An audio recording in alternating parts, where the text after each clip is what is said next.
உங்க பணத்தை நீங்க பேங்க் சேவிங்ஸ் அக்கௌண்ட்ல மட்டும் சேவ் பண்ற நபரா இருந்தா இந்த வீடியோ உங்களுக்கு தான்.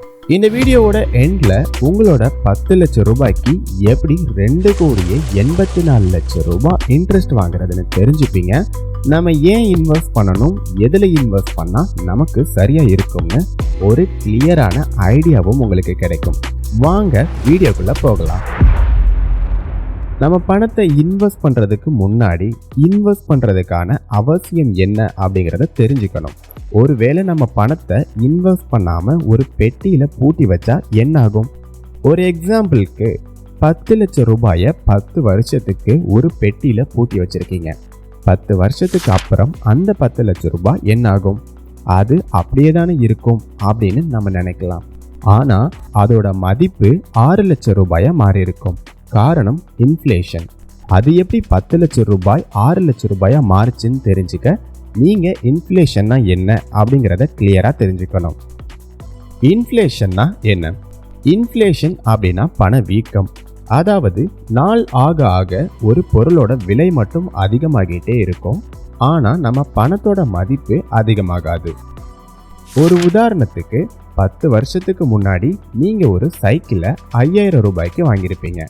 அதே சைக்கிளோட விலை இப்போ 8,000 ரூபாயாகவோ இல்லை 10,000 ரூபாயாகவோ மாறி இருக்கலாம்.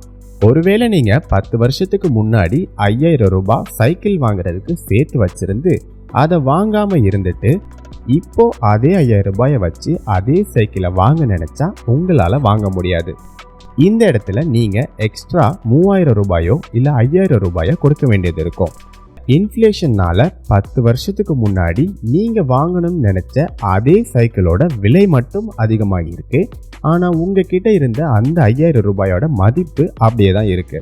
உங்களுக்கே தெரியாமல் உங்கள் பணத்தோட மதிப்பு குறைஞ்சிருக்கு. இதை தான் நம்ம இன்ஃப்ளேஷன் சொல்கிறோம். இப்போ நம்ம இன்வெஸ்ட் பண்ணுறதுக்கான அவசியம் என்னன்னு தெரிஞ்சுக்கிட்டோம். நெக்ஸ்ட்டு எந்த மாதிரி இன்வெஸ்ட் பண்ணணும், எது சரியான இன்வெஸ்ட்மெண்ட்டாக இருக்கும் அப்படிங்கிறத தெரிஞ்சுக்கலாம். இதை தெரிஞ்சுக்கிறதுக்கு நீங்கள் சிம்பிள் இன்ட்ரெஸ்ட்னா என்ன, காம்பவுண்ட் இன்ட்ரெஸ்ட்னா என்ன அப்படிங்கிறத தெரிஞ்சுக்கிட்டே ஆகணும். சிம்பிள் இன்ட்ரெஸ்ட்னா என்ன?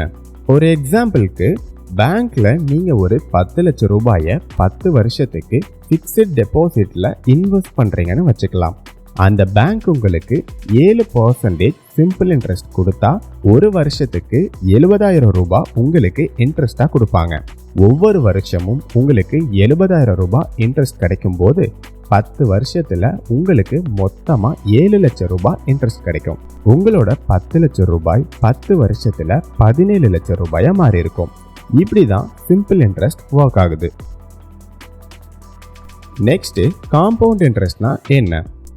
அதே மாதிரி பேங்க்ல நீங்க ஒரு 10 லட்சம் ரூபாயை 10 வருஷத்துக்கு ஃபிக்ஸட் டெபாசிட்ல இன்வெஸ்ட் பண்றீங்கன்னு வச்சுக்கலாம். இப்போ பேங்க் உங்களுக்கு 7% காம்பவுண்ட் இன்ட்ரெஸ்ட் கொடுத்தா முதல் வருஷம் உங்க 10 லட்சம் ரூபாய்க்கு 70,000 ரூபாய் உங்களுக்கு இன்ட்ரெஸ்ட் கிடைக்கும். ஆனால் 2வது வருஷம் 74,900 ரூபாய் உங்களுக்கு இன்ட்ரெஸ்ட் கிடைக்கும். அதுவே 3வது வருஷம் 80,143 ரூபாய் உங்களுக்கு இன்ட்ரெஸ்ட் கிடைக்கும். இந்த இடத்துல காம்பவுண்ட் இன்ட்ரெஸ்டோட பவரை உங்களால் புரிஞ்சுக்க முடியும். காம்பவுண்ட் இன்ட்ரெஸ்ட்ல மட்டும் எப்படி இன்ட்ரெஸ்ட் அதிகமாகிட்டே போயிட்டு இருக்கு. முதல் வருஷம் உங்களுக்கு கிடைச்ச 70,000 ரூபாய் இன்ட்ரெஸ்ட்டுக்கும் சேர்த்து 2வது வருஷம் 7% உங்களுக்கு இன்ட்ரெஸ்ட் கிடைக்கும். அதே மாதிரி எல்லா வருஷத்துக்கும் உங்களுக்கு கிடைக்கிற இன்ட்ரெஸ்ட்டுக்கும் சேர்த்து 7% இன்னொரு இன்ட்ரெஸ்ட் கிடைக்கும் போது 10 வருஷத்துல உங்க 10 லட்சம் ரூபாய்க்கு 9,67,152 ரூபாய் உங்களுக்கு இன்ட்ரெஸ்ட் கிடைக்கும். இதனால காம்பவுண்ட் இன்ட்ரெஸ்ட்ல நீங்க இன்வெஸ்ட் பண்ண 10 லட்சம் 10 வருஷத்துல 19,67,152 ரூபாயா மாறி இருக்கும். இப்படிதான் காம்பவுண்ட் இன்ட்ரெஸ்ட் ஒர்க் ஆகுது. இந்த சிம்பிள் இன்ட்ரெஸ்டையும் காம்பவுண்ட் இன்ட்ரெஸ்டையும் நீங்க கம்பேர் பண்ணி பார்க்கும்போது லாங் டேர்ம்ல காம்பவுண்ட் இன்ட்ரெஸ்ட் எந்த அளவுக்கு பவர்ஃபுல்லா இருக்கு அப்படிங்கிறத உங்களால புரிஞ்சுக்க முடியும். இப்போ இது ரெண்டையும் கம்பேர் பண்றதுக்கு நம்ம ஒரு எக்ஸாம்பிள் பார்க்கலாம். 10 லட்சம் ரூபாயை 7% சிம்பிள் இன்ட்ரெஸ்ட் பிளான்லையும் அதே மாதிரி இன்னொரு 10 லட்சம் ரூபாயை 7% காம்பவுண்ட் இன்ட்ரெஸ்ட் பிளான்லையும் நீங்க இன்வெஸ்ட் பண்றதா வச்சுக்கலாம். சிம்பிள் இன்ட்ரெஸ்ட்ல நீங்க இன்வெஸ்ட் பண்ண 10 லட்சம் 10 வருஷத்துல 17 லட்சம் ரூபாயா மாறி இருக்கும்.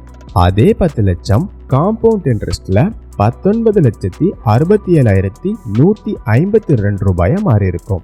இதே மாதிரி 20 வருஷத்துல சிம்பிள் இன்ட்ரெஸ்ட்ல நீங்க இன்வெஸ்ட் பண்ண 10 லட்சம் ரூபாய் 24 லட்சம் ரூபாயா மாறி இருக்கும்.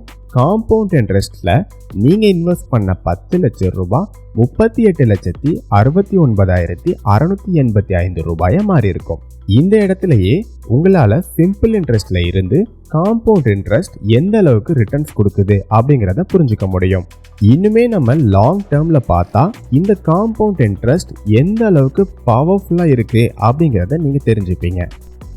இதே மாதிரி 50 வருஷத்துல உங்க 10 லட்சம் ரூபாய் என்ன ஆகியிருக்கும் அப்படிங்கிறத பார்க்கலாம். 50 வருஷத்துல சிம்பிள் இன்ட்ரெஸ்ட்ல நீங்க இன்வெஸ்ட் பண்ண 10 லட்சம் ரூபாய் 45 லட்சம் ரூபாயா மாறி இருக்கும். அதுவே காம்பவுண்ட் இன்ட்ரெஸ்ட்ல நீங்க இன்வெஸ்ட் பண்ண 10 லட்சம் ரூபாய் 2,94,57,213 ரூபாயா மாறி இருக்கும். இந்த கம்பேரிசன் வச்சு காம்பவுண்ட் இன்ட்ரெஸ்ட் லாங் டேர்ம்ல எந்த அளவுக்கு பவர்ஃபுல்லா இருக்கு அப்படிங்கிறத உங்களால கிளியரா புரிஞ்சுக்க முடியும். இந்த வீடியோல உங்களுக்கு காம்பவுண்ட் இன்ட்ரெஸ்டோட பவர் என்னன்னு கிளியரா புரிஞ்சிருக்கும் நம்புறேன். இந்த வீடியோவை உங்க ஃப்ரெண்ட்ஸ் அண்ட் ஃபேமிலிக்கு ஷேர் பண்ணுங்க. மறக்காம ஒரு லைக் பண்ணிட்டு நெக்ஸ்ட் வீடியோன்னு கமெண்ட் பண்ணுங்க.